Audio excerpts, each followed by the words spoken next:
الفاتحة. أعوذ بالله من الشيطان الرجيم. بسم الله الرحمن الرحيم. مالك يوم الدين. إياك نعبد وإياك نستعين. الصراط المستقيم صراط الذين أنعمت عليهم غير المغضوب عليهم ولا الضالين. آمين. الحمد لله الذي أرسل رسوله بالهدى ودين الحق ليظهره على الدين كله وكفى بالله شهيدا. الصلاة والسلام على هذا النبي الكريم إمام المتقين وقائد الدعاة المجاهدين على آله وأصحابه ومن دعا بدعوته واستنى بسنته وجاهد بجهاده إلى يوم الدين. أما بعد، فإن أشرف الحديث كتاب الله تعالى وخير الهدي هدي محمد صلى الله عليه وسلم وشر الأمور محدثاتها وكل محدثة بدعة وكل بدعة ضلالة وكل ضلالة في النار. سبحانك لا علم لنا إلا ما علمتنا إنك أنت العليم الحكيم ولا حول ولا قوة إلا بالله العلي العظيم. Alhamdulillah, pertamanya marilah sama-sama kita bersyukur kepada Allah Subhanahu wa taala kerana dengan limpah kurnia-Nya, dengan kudrat dan iradatnya, kita masih lagi diberi keizinan untuk hadir ke Masjid Al-Kausar bagi mengisi ruang yang ada untuk kuliah maghrib pada malam ini. Dan difahamkan nanti ada program situ nanti kan. Tutup jalan susah, terpaksa parking depan Bank Rakyat saya. Tutup, tak boleh masuk. Nanti bolehlah, habis nanti di sini boleh ke sana nanti. Saya tak promote pula, kalau nak pergilah, tak nak pergi pun tak apa juga. Jadi tak dilupakan juga kepada ahli jawatan kuasa masjid, seterusnya Imam Bilal dan ahli Jumaat sekalian. Terima kasih kerana masih lagi memberi ruang untuk kita berada pada malam ini bagi sama-sama muhasabah diri kita masing-masing. Dan insya-Allah pada malam ini kita masuk kepada nasihat yang ke-37. Berkebetulan kita masih lagi berada di dalam bulan Rabiul Awal, memperingati kelahiran besar Nabi Muhammad sallallahu alaihi wasallam. Dan nasihat yang ke-37 ini ada kaitan dengan bulan yang kita berada sekarang, iaitu cintailah Rasulullah, nescaya anda akan menemui kebahagiaan. Dan insya-Allah, sebab sebenarnya tuan-tuan, bila tibanya Rabiul Awal, di setiap jabatan, tak kiralah jabatan imigresen, jabatan bomba, jabatan polis, sekolah-sekolah, semuanya akan menganjurkan majlis Maulidur Rasul. Tinggal lagi, cukupkah kita dengan hanya kita menganjurkan satu program ceramah diikuti dengan perarakan, pertandingan spanduk, ada kuis Maulidur Rasul? Cukupkah untuk kita nak menunjukkan kecintaan kita kepada Nabi Muhammad sallallahu alaihi wasallam? Jadi jawabnya tentu sekali tidak. Dengan hanya kita dengar ceramah 2 jam, 3 jam, jauh sekali untuk cukup. Sebab kalau kita tengok rakan-rakan kita yang berada di Timur Tengah, sama ada di Mesir ataupun di Jordan ataupun di Syria dan sebagainya, mereka mengambil masa bertahun-tahun untuk mendalami sirah nabawiyah kaitan dengan kehidupan para nabi dan rasul. Jadi saya ingat pada malam ini amat sesuai untuk saya terpaksa langkau ke nasihat yang ke-37. Mudah-mudahan ianya memberi satu ruang untuk kita menunjukkan, untuk kita menambahkan lagi kecintaan kita kepada junjungan Nabi kita Muhammad.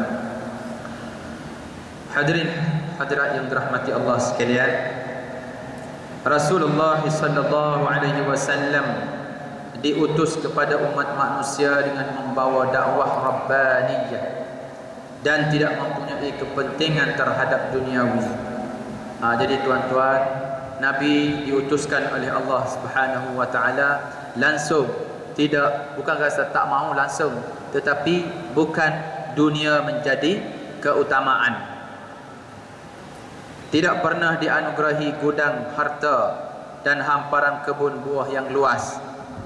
Itu kalau kita tengok di Sabah ni, tak ada kebun kelapa sawit yang nama Muhammad bin Abdullah. Adakah? Kalau ada pun kebetulan nama sahaja yang sama, tetapi bukan hak milik Nabi Muhammad. Betul ke tidak? Jadi apa yang Nabi tinggal dah banyak kali saya sebut, yang kita baca itulah Al-Quran dan hadis. Tidak dianugerahi gudang harta dan hamparan kebun yang luas, dan tidak pula tinggal di istana yang megah perkasa. Namun demikian, ramai orang yang mencintai beliau bersumpah setia mengikuti ajaran yang dibawa oleh Nabi, dan mereka tetap teguh memegang janji meskipun menghadapi pelbagai kesulitan dan ancaman. Jadi tuan-tuan, para sahabat ni walaupun mereka diseksa, walaupun mereka diugut dengan berbagai-bagai ugutan, tetapi mereka tetap teguh berdiri di belakang Rasulullah sallallahu alaihi wasallam demi menyampaikan dakwah Islam. Pernah Sayyidina Umar Al-Khattab, dia datang ke rumah Nabi Muhammad sallallahu alaihi wasallam pada waktu senja, dan pada waktu tu Nabi sedang tidur di tikar mengkuang kepanggil, tak berbaju. Dan bila menyedari kehadiran Umar Al-Khattab, Nabi pun terus bangun, dan Sayyidina Umar tengok ada kesan petak-petak pada tubuh Nabi, sebab dia tidur tak berbaju di tikar mengkuang. Biasalah kan, yang kita pun ada juga kadang-kadang kita tidur, dia akan menampakkan kesan ataupun itulah bekas tu. Jadi lantas Sayyidina Umar menangis. Ini Rasul, Nabi pilihan Allah Ta'ala, tapi itulah keadaan yang dia lihat terhadap batang tubuh Nabi sallallahu alaihi wasallam. Lantas Nabi bila dia tengok Sayyidina Umar menangis, dia jawab, "Ya Umar, adakah dunia yang menjadi keutamaan bagi kamu ataupun akhirat?" Jadi tuan-tuan, kalau keimanan Nabi sallallahu alaihi wasallam begitu sekali, jadi kita umat Nabi, umat akhir zaman, kalaulah tak mampu nak ikut cara Nabi 100% pun, cuba kita letakkan peratusan yang mampu kita ikut. Boleh tak? Jangan pula kita buat keputusan, susahlah Islam ni, itu tak boleh, ini tak boleh. Maksudnya Islam ni susah. Sebenarnya bukan susah, kita yang menyusahkan. Al-Islam, ad-dinul Islam yusrun. Agama Islam ni satu agama yang mudah. Yang jadi susah sebab itu pada tanggapan mereka yang jahil, yang tidak belajar mendalam tentang keindahan Islam. Dan insya-Allah pada malam ini sedikit sebanyak bila kita dengar nasihat yang disebut oleh tuan kitab Abdullah Al-Qarni ini, mudah-mudahan akan menambahkan lagi dan sedikit sebanyak boleh menjadi satu titik tolak ataupun boleh menjadi satu keazaman untuk kita di dalam menambahkan, di dalam kita nak menghidupkan sunnah Nabi sallallahu alaihi wasallam.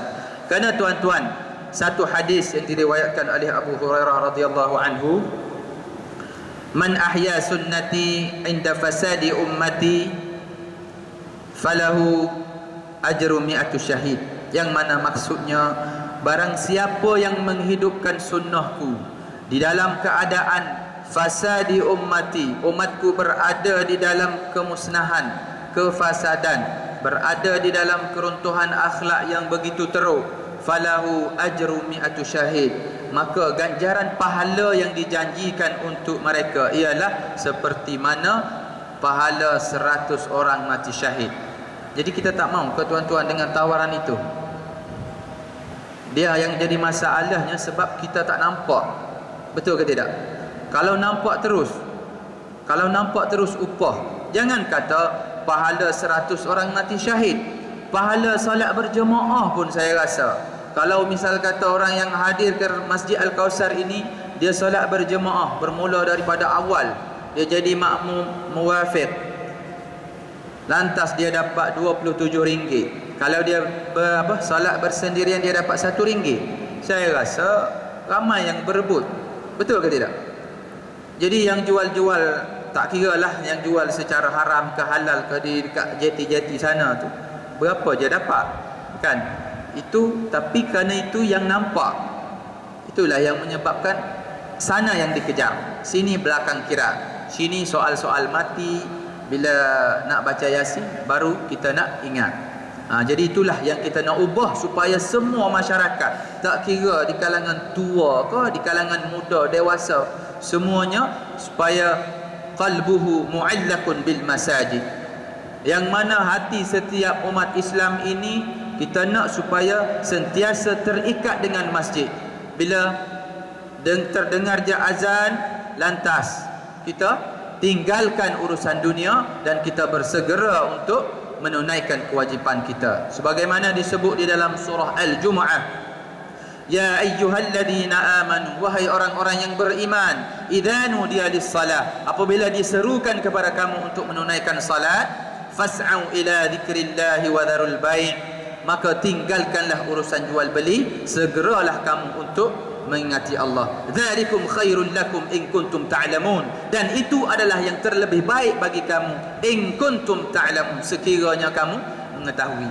Tapi masalahnya, Quran hanya menjadi hiasan-hiasan, Quran hanya menjadi bahan bacaan di waktu sakit, di waktu kematian. Itulah yang kita nak ubah sekarang, insya-Allah. Dan mereka berdiri teguh di belakang Nabi SAW. Pada saat itu mereka merupakan golongan minoriti dan termasuk golongan yang terancam. Belum lagi berbagai ancaman yang mengintai dari kalangan orang-orang yang berada di sekeliling. Akan tetapi mereka tetap setia dan mencintai Rasulullah SAW. Jadi tuan-tuan yang dirahmati Allah sekalian, keimanan para sahabat memang tiada tolok banding. Jadi insya-Allah bermula pada malam ini kita tukar idola kita. Kalau sebelum ni kita sanjung itu ini, terutama kalau para ulama, okey lagi. Yang sedihnya ramai yang ingat artis daripada yang ingat para ulama.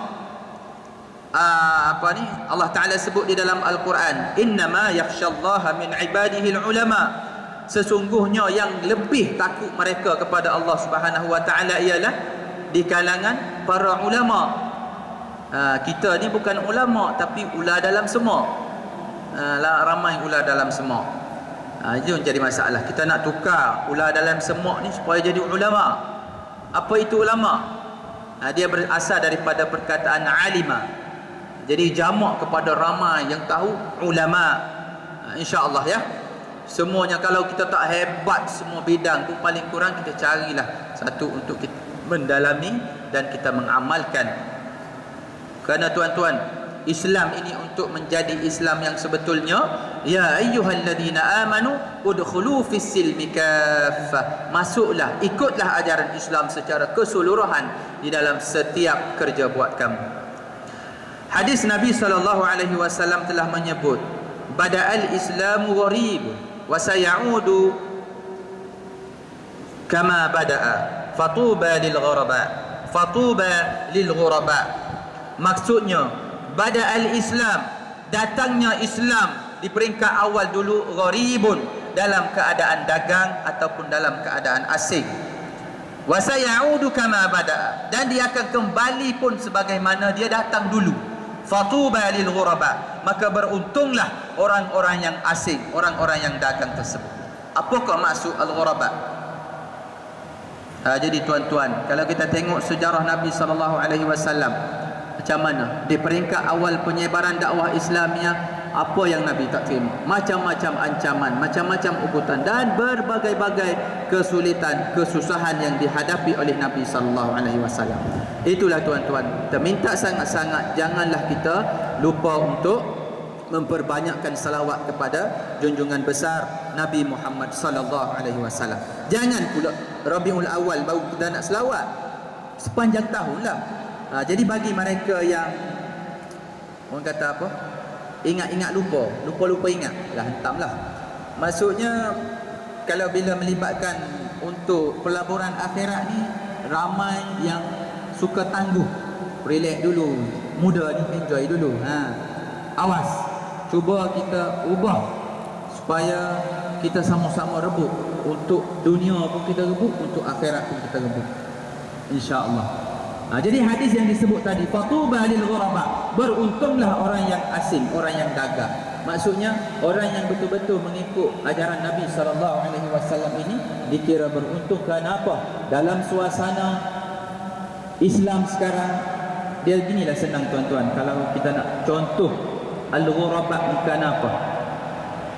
Contoh kita berada di dalam satu majlis. Majlis tu tak kira lah majlis jamuan ke, majlis perpisahan, majlis mesyuarat ke apa ke.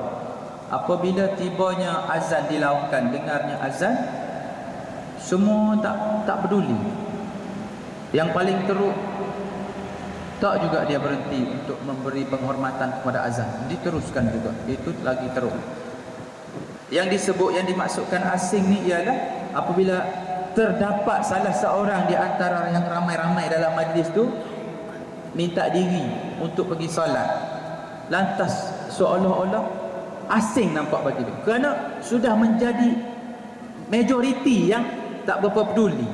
Dia kira apabila adanya urusan lain yang terpaksa dia buat, urusan solat ini di belakang. Betul ke salah? Itulah tuan-tuan, fatuba lil ghuraba. Ingat, Nabi dah sebut lama, beruntunglah. Jadi tuan-tuan, sekiranya kita termasuk orang yang berada di dalam majlis tersebut, sekiranya hayya 'alas salah dilaungkan, marilah kita bersalat, hayya 'alal falah, marilah kita menuju kejayaan, lantas kita biarlah orang lain malu. Jadi kita jangan jadi malu, kerana malu itu biar kita berani kerana benar, kerana yang dipanggil sana lebih penting. Tapi tengok pada majlis juga, jangan silap faham untuk tuan-tuan nak salah guna, tidak. Tetapi kalau kita tengok sekarang, banyak sudah majikan-majikan yang tidak membenarkan pekerja mereka untuk bersalat. Pernah ada juga jemaah di Al-Kausar ni, dia SMS saya, dia minta pendapat, apakah pendapat ustaz, sebab majikan dia tidak membenarkan untuk dia break sekejap untuk pergi solat. Jadi saya kata, kalau ada pilihan lain, berhenti. Atau macam mana jawapan tuan? Itulah yang terbaik, supaya dua-dua kita dapat. Kalau kita rebut yang dunia je kita dapat, akhirat tak ke mana. Jadi saya bagi tahu dengan dia, sekiranya tak ada jalan lain, tak ada pintu rundingan untuk kamu bincang, sebab sepatutnya la ikraha fid din, tiada paksaan di dalam beragama. Tetapi kita yang Islam, kita menjadi tuntutan kita umat Islam supaya menyebarkan dakwah. Kuntum khaira ummatin ukhrijat linnas, adalah kamu sebaik-baik umat yang dijadikan ta'muruna bil ma'ruf, untuk mengajak kepada kebaikan, wa tanhauna 'anil munkar, dan meninggal kepada kemungkaran, wa tu'minuna billah, dan beriman dengan Allah. Saya tak ingatlah, dia ada dua ayat di dalam itu. Ada satu lagi, wal takum minkum ummatun yad'una ilal khair ila akhiril ayat. Jadi biar kita sedar tuntutan kita umat Islam, kita sebar. Soal dia nak terima tak nak terima, itu dia punya pasal. Lagipun soal hidayah, bukan kita yang berkuasa, itu daripada Allah Subhanahu wa taala. Tugas kita hanya menyampaikan. Boleh kan? Insya-Allah. Jadi apabila kita berdepan dengan situasi majikan yang tidak mengizinkan, membenarkan kita break untuk salat, saya kira buatlah pilihan yang tepat. Jangan pula kita menjadi salah satu yang menurut kehendak majikan. Ini yang terutama sekali yang non-muslim lah. Kalau yang muslim teruk sangatlah. Jadi jangan kita malu tuan-tuan. Jadilah mereka yang asing untuk, okey, saya minta diri sekejap untuk pergi salat. Boleh kan? Insya-Allah. Kita utamakan salat. Salat didahulukan, pencapaian diutamakan. Satu Malaysia. Nabi SAW dan para sahabat ketika itu diboikot oleh masyarakatnya. Jadi masalah boikot ni tuan-tuan bukan sekarang je. Dulu pun sudah lama sudah berlaku pemboikotan. Kerana apa? Kerana mereka nak mengekang, mereka nak menyekat dakwah Nabi SAW di atas dasar kerana bercanggah dengan amalan jahiliah yang diamalkan turun-temurun. Kerana jarak di antara Nabi Isa dengan Nabi Muhammad tu, tuan-tuan kira lah, tolak tahun Masihi tu 2013 tolak dengan 1434, itulah jarak di antara Nabi Isa dengan Nabi Muhammad SAW, menyebabkan kejahilan tu sudah membarah.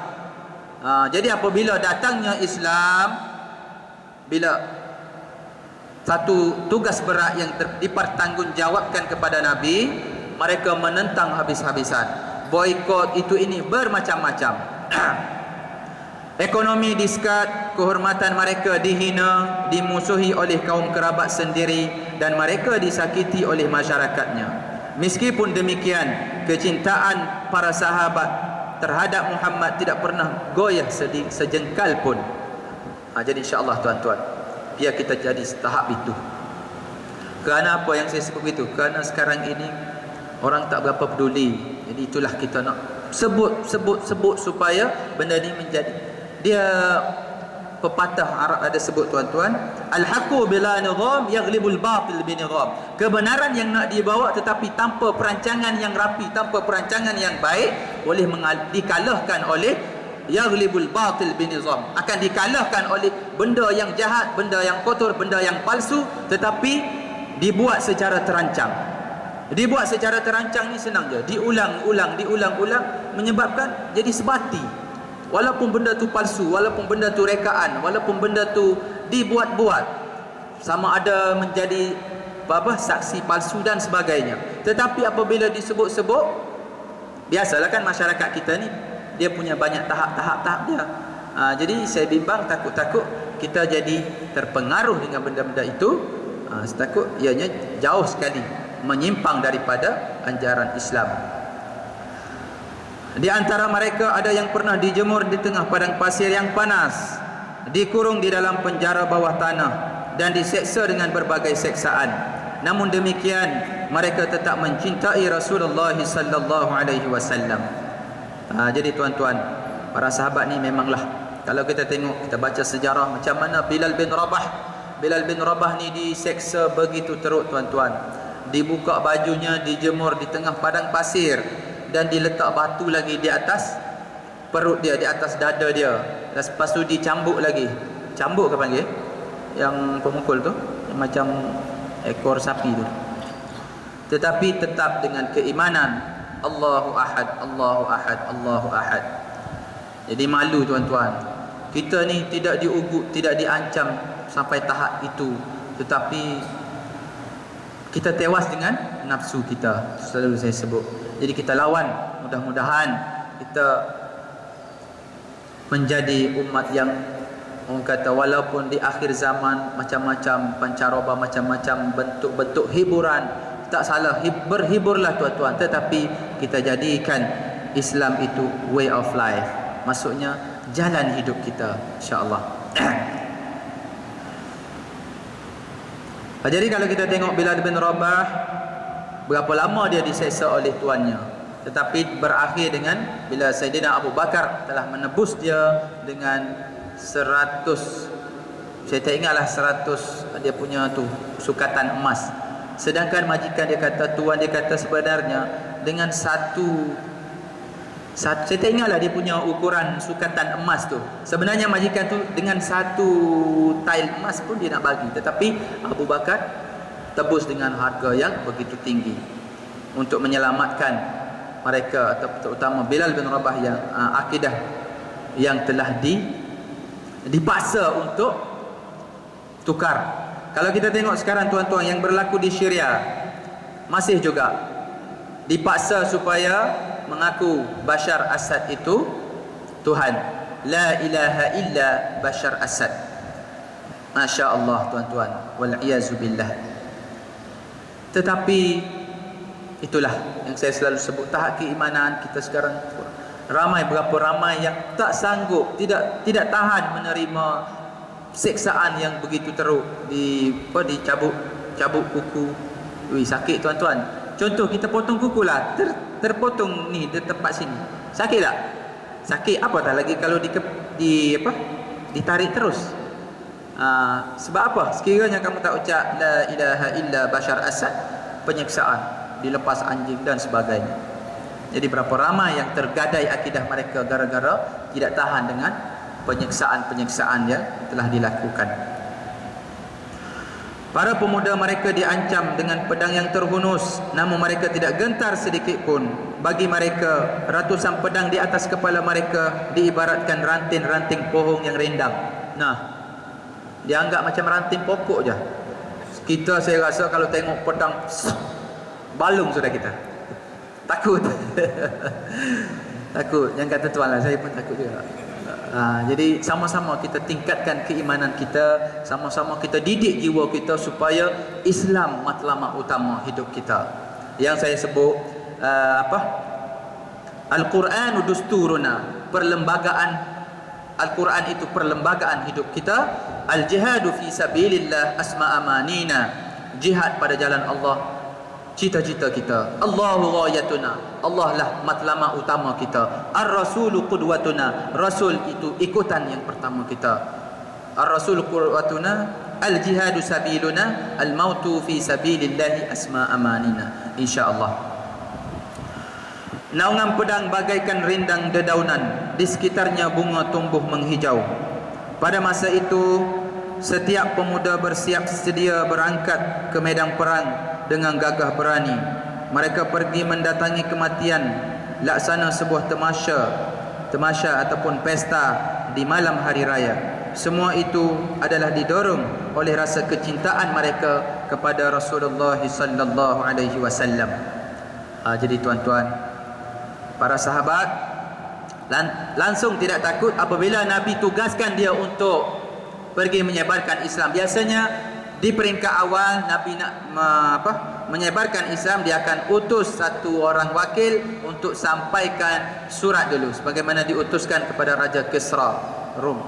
Jadi diutuskan surat. Apabila ditugaskan oleh Nabi SAW, sahabat langsung tidak menarik diri ataupun nak mengelak supaya tidak terkena. Bahkan apabila dilantik tanpa lengah-lengah, lantas menyahut apa yang dipertanggungjawabkan dengan segera. Kerana bagi mereka, kalau mereka bertemu syahid ataupun mereka dibunuh, mereka syahid fi sabilillah, di dalam nak menyebarkan Islam. Lagipun Allah Subhanahu wa taala sudah sebut, wala tahsabanna allazina qutilu fi sabilillahi amwata. Jangan kamu menyangka orang yang mati berjihad pada jalan Allah itu mereka mati. Bal ahya'un 'inda rabbihim yurzaqun. Akan tetapi mereka hidup di sisi Allah dan mereka mendapat ganjaran yang telah dijanjikan. Insya-Allah. Seorang sahabat pernah diutus untuk membawa sepucuk surat masuk ke kawasan musuh. Padahal sahabat itu sedar akan risikonya, bahawa kemungkinan dirinya tidak dapat kembali lagi ke dunia.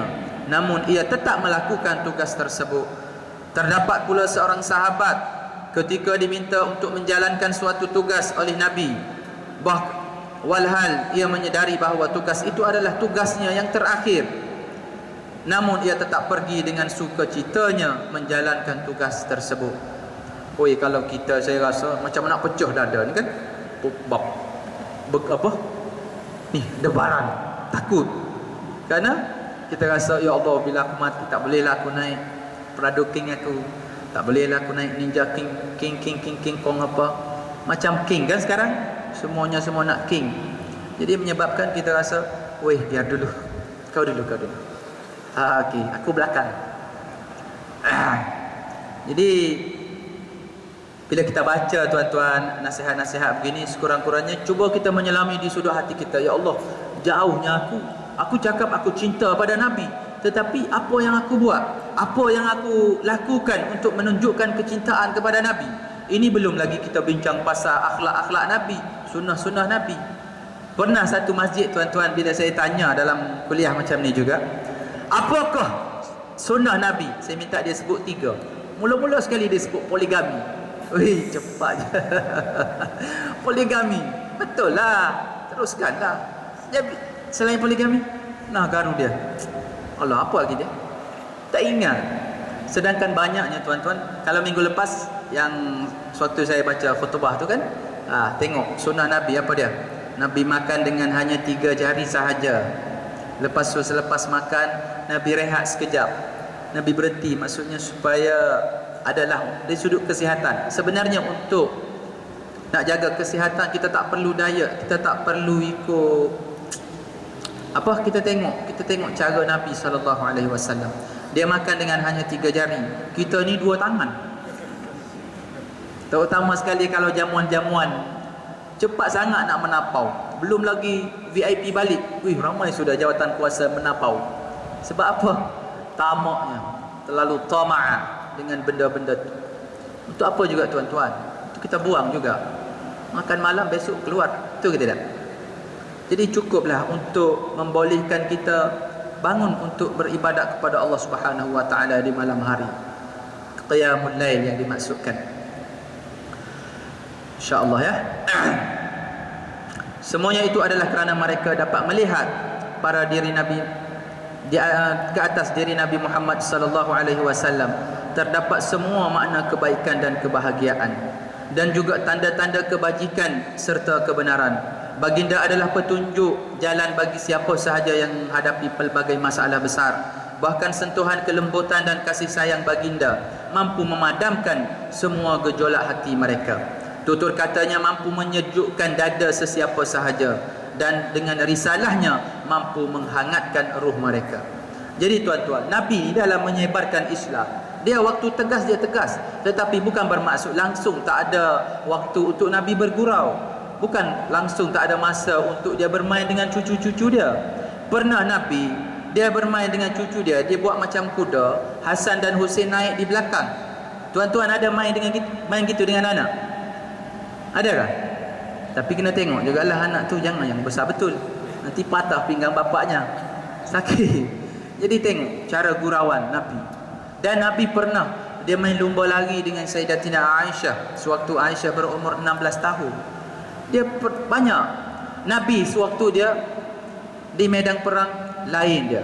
Sebagaimana disebutkan di dalam pepatah Arab para sahabat, ruhbanun fil laili wa fursanun fin nahar. Sewaktu dia di waktu malam hari, ini sewaktu melaksanakan ibadat qiyamul lail, dia macam rahib, dia dengan menangisnya, dengan takutnya kepada Allah Subhanahu wa taala. Tetapi awas, bila keesokan harinya di medan perang, sahabat ataupun mereka ini fursanun fin nahar, diibaratkan seperti singa-singa yang garang sewaktu berhadapan dengan musuh.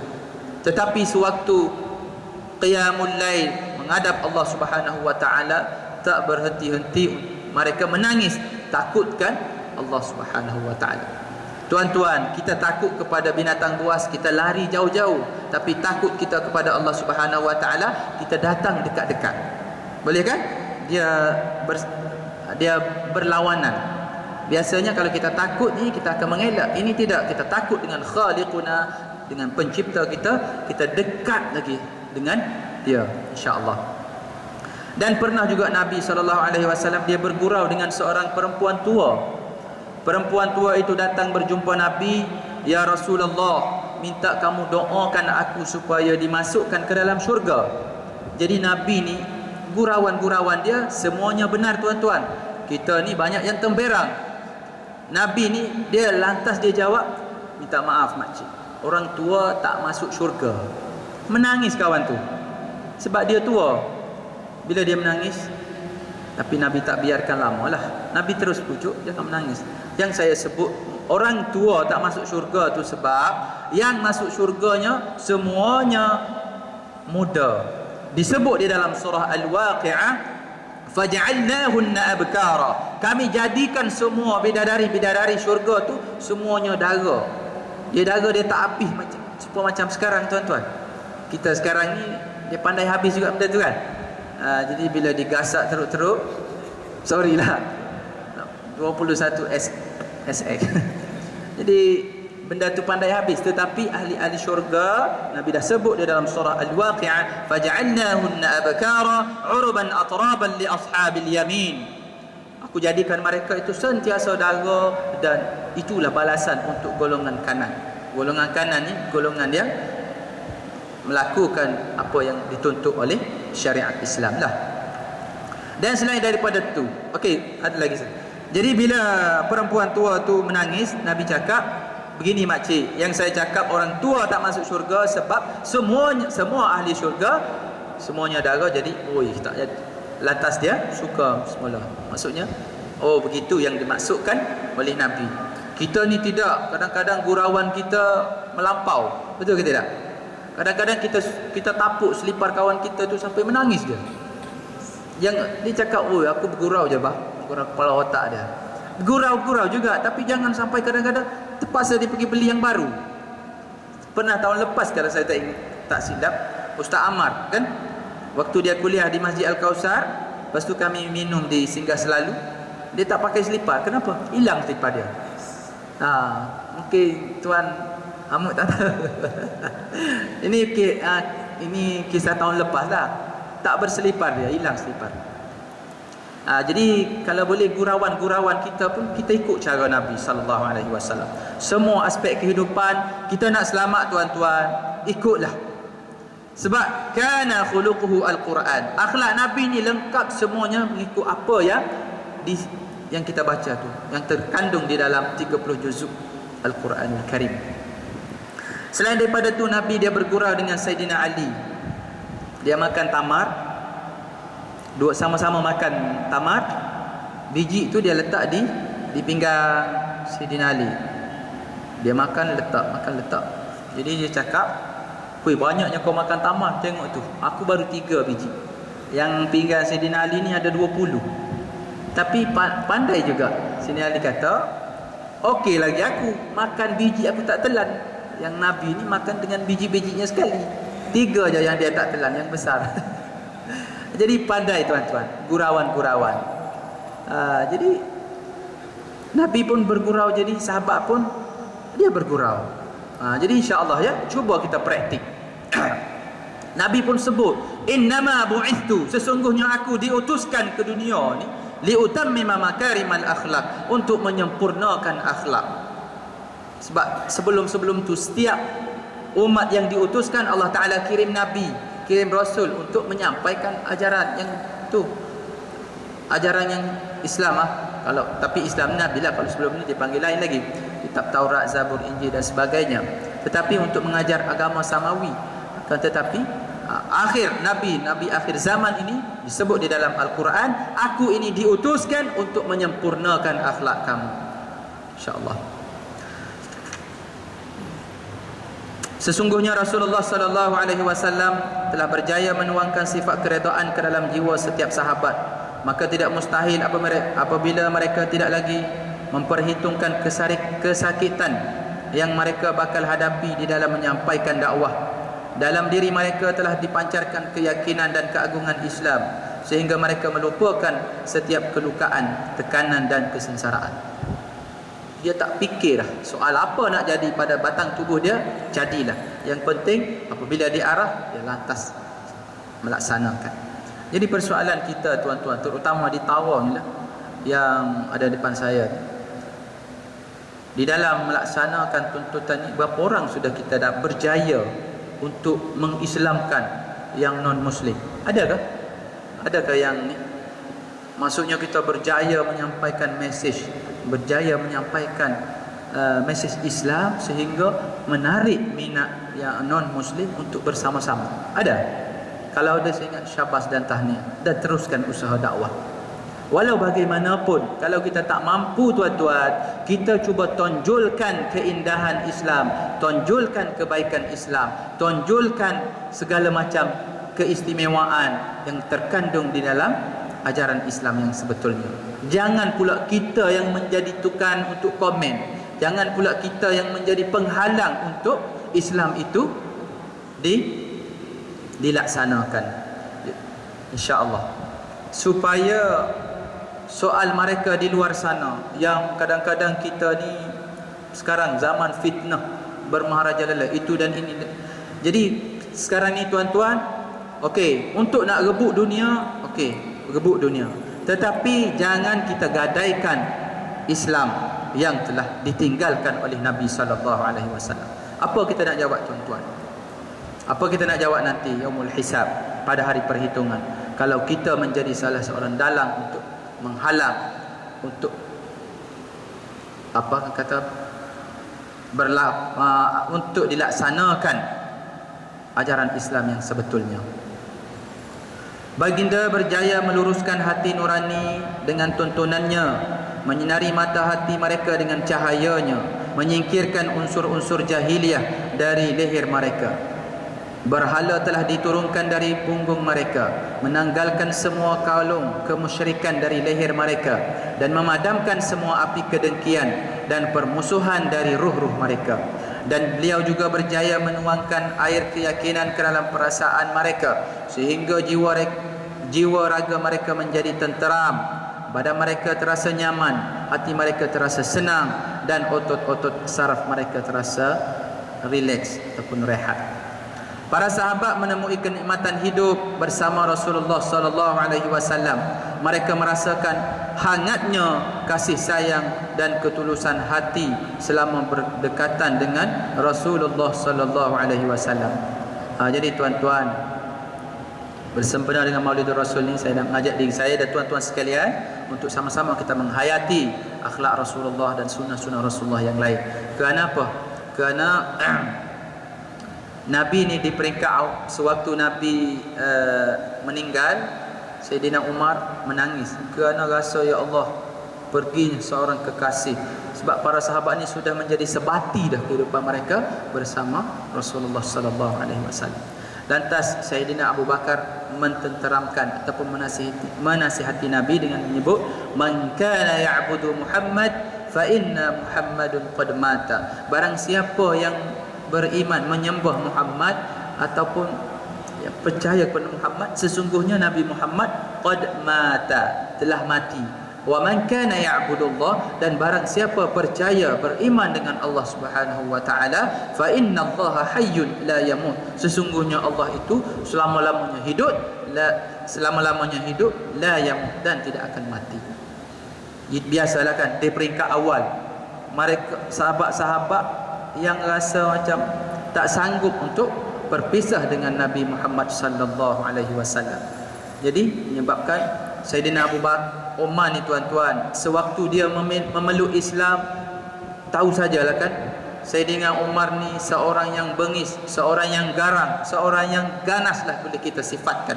Kerana pernah dibawa anak dia zaman jahiliah sebelum dia menerima Islam, pernah dia bawa anak dia yang berumur 9 tahun pergi ke satu tempat di padang pasir, dikorek lubang. Sempat lagi anak dia bertanya, wahai bapakku, untuk apa dikorek lubang ni?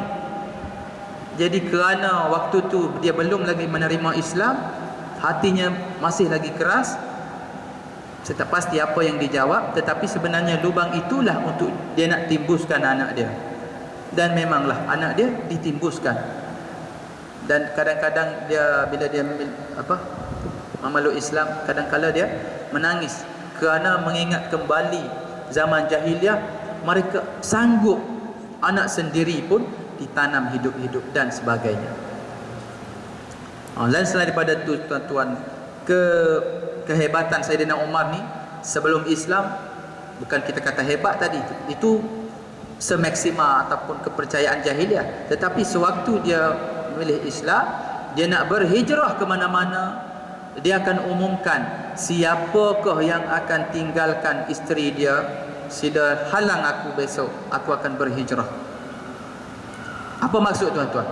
Kerana dia akan lawan habis-habisan mereka yang menyekat untuk dia menyebarkan Islam. Siapa yang nak anak dia jadi yatim, okey, esok aku akan limpas jalan ini dia bagi tahu, okey, boleh tahan aku, okey, bertemulah kita besok. Hebat tuan-tuan. Kita kalau tak boleh tahap tu pun, setakat manalah ya, setakat mana yang kita boleh, kita ukurlah. Tapi jangan pula langsung kita tak peduli, langsung kita kata alah susahlah, zaman sekarang ni zaman fashion itulah inilah. Jadi menyebabkan bila kita tanya, kenapa kamu pakai baju ini? Alah ustaz, fashion sekarang. Jadi fashion dulu dah tak sesuai, pakai baju kurung, pakai tudung labu, itu dah tak sesuai. Fashion sekarang mesti pakai ini. Itu adalah salah satu agenda jahat Yahudi Israel laknatullah untuk menghancurkan umat Islam secara senyap-senyap. Kita tak perasan, kita kata kita mempunyai jawapan, kita rasa kukuh, fashion konon, tetapi fashion itulah yang menjerumuskan kita ke neraka. Wal'iyadu billah. Firman Allah Subhanahu wa taala di dalam surah Al-Anbiya, a'udzubillahi minasyaitonir rajim, wa ma arsalnaka illa rahmatan lil alamin, dan tidak aku utuskan engkau wahai rasul illa rahmatan lil alamin, melainkan membawa rahmat ke seluruh alam. Jadi saya rasa cukup setakat itu dulu, dengan berakhirnya dengan ayat 107 surah Al-Anbiya ini. Saya kira cukup setakat itu dulu, dia panjang lagi ni. Nanti insya-Allah kita akan sambung lagi di lain pertemuan. Apa yang baik daripada Allah Subhanahu wa taala, apa yang lemah, apa yang kurang itu daripada diri saya, dan saya minta maaf banyak-banyak sekiranya ada yang tersasul, sekiranya ada yang terasa hati dan sebagainya. Apa yang penting saya nak mengajak diri saya dan juga ahli Jumaah sekalian, kita ingat balik pesanan Nabi, sampaikan daripadaku walaupun satu ayat. Jangan tunggu kita nak tahu semua baru kita nak jadi pendakwah. Apa yang kita tahu kita sampaikan. Dan sekiranya orang itu berubah daripada dia, kalau sebelum tu tak solat, dia solat, insya-Allah tuan-tuan, saham tu kita dapat berterusan, insya-Allah. Dan antara sunnah Nabi, kalau 2 minggu lepas kita dengar sama-sama apa ya, doa solat duha yang kita dengar dalam rakaman tu, insya-Allah kalau boleh besok ke ahli Jumaah yang ikut salat subuh di Al-Kautsar ni, besok cuti kan, balik lewat iktikaf di masjid. Lepas tu bila waktu duha kita buat salat duha, baca doa salat duha dan sebagainya. Okey, saya buka persoalan sekiranya ada sebarang persoalan.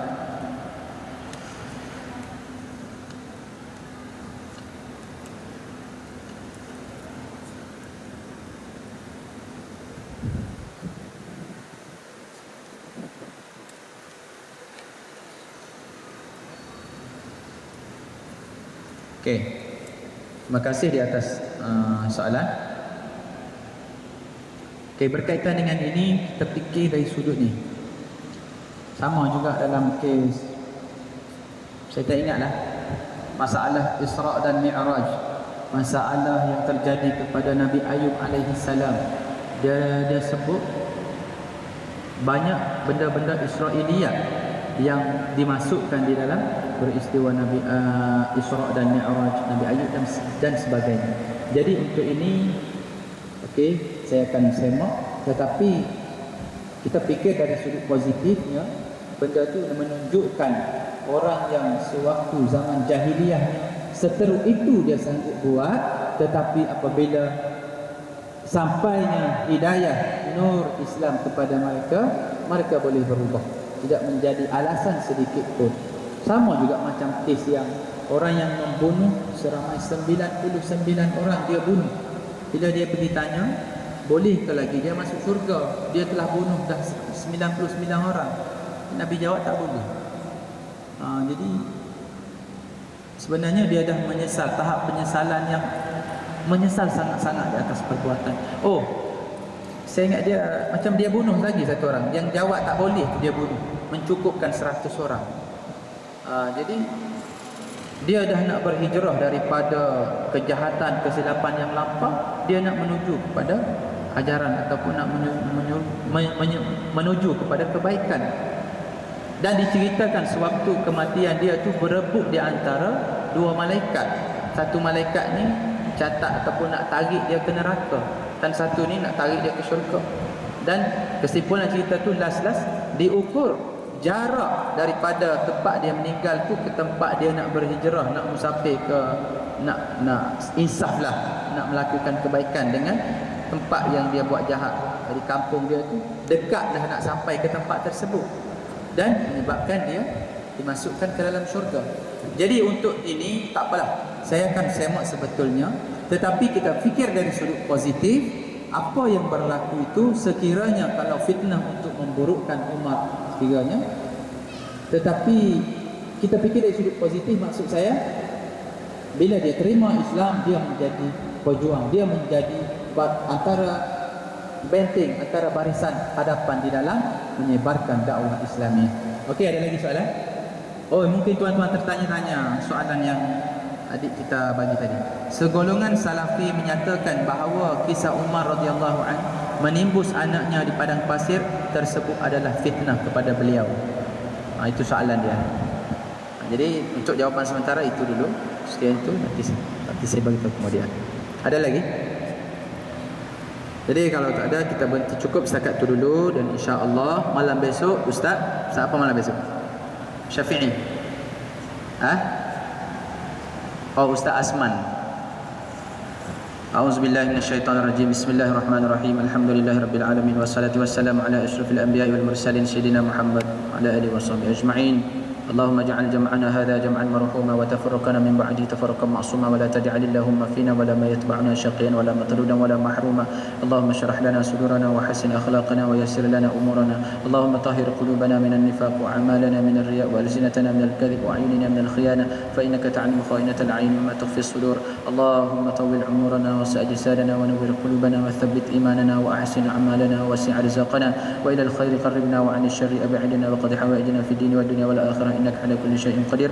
ربنا آتنا في الدنيا حسنة وفي الآخرة حسنة وقنا عذاب النار. وصلى الله على سيدنا محمد وعلى آله وصحبه أجمعين والحمد لله رب العالمين. السلام عليكم ورحمة الله وبركاته.